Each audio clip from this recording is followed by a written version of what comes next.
Wouldn't it be great if every time you spoke, people listened? Or if you could make decisions and people had to follow them? Or if you commanded so much respect that people had to stand every time you walked into the room? Sound too good to be true?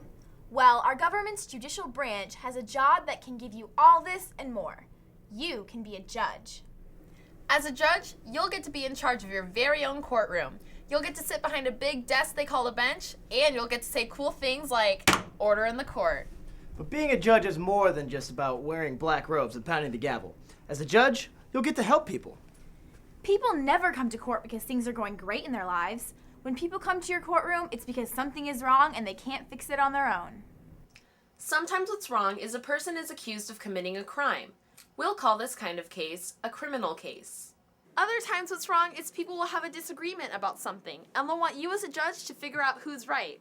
When people with disagreements show up in your courtroom, you'll call that a civil case. I know what you're thinking. Criminal, civil, I'm a judge. Let's get this trial started. But don't reach for that robe just yet.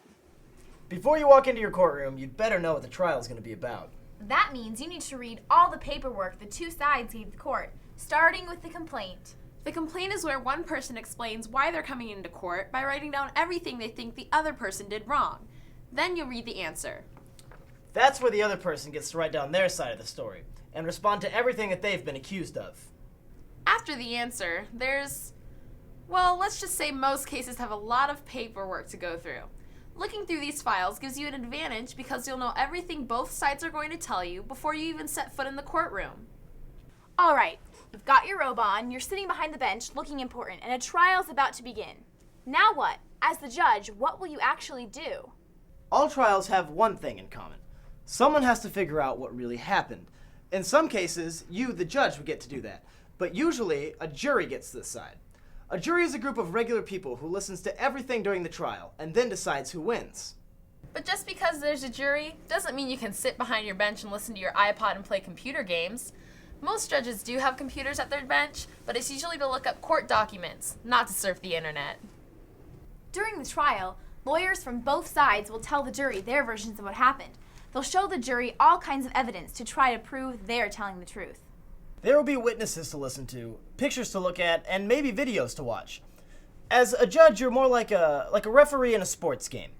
There are lots of rules of what lawyers can and can't do in a trial, and you have to pay close attention to make sure they play by those rules. For example, a lawyer might say, "Objection!" if they think the lawyer on the opposing side broke one of the rules, and you'll get to decide whether they really did or not. If so, then you get to say, "Objection sustained." If not, then you'll say, "Objection overruled." At the end of the trial, when the lawyers are all done showing evidence to the jury and telling the jury their side of the story, it will be time for the jury to decide who wins. In order to do this, the jury will have to decide whether anyone broke the law. That's hard to do if the members of the jury don't know all the details of the laws involved in the case. This is where you, the judge, have another job to do. You have to tell the jury exactly what the law is so they don't make a mistake. And the jury's decision is called a verdict, and it's read aloud in the courtroom. "We find the defendant guilty." After that, the trial is over.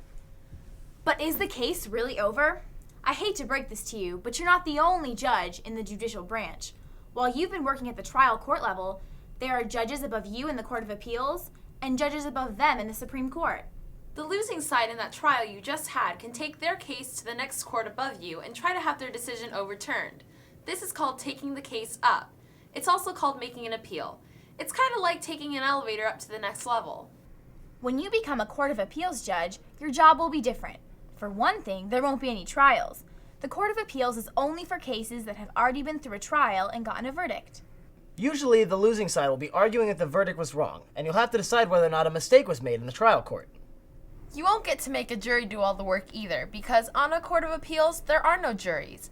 But don't worry, because when you're on the Court of Appeals, you'll get to work with a team of judges. Usually there will be 3 of you sitting at the bench listening to the lawyers. Most of the time, all 3 of you will agree how to decide the appeal.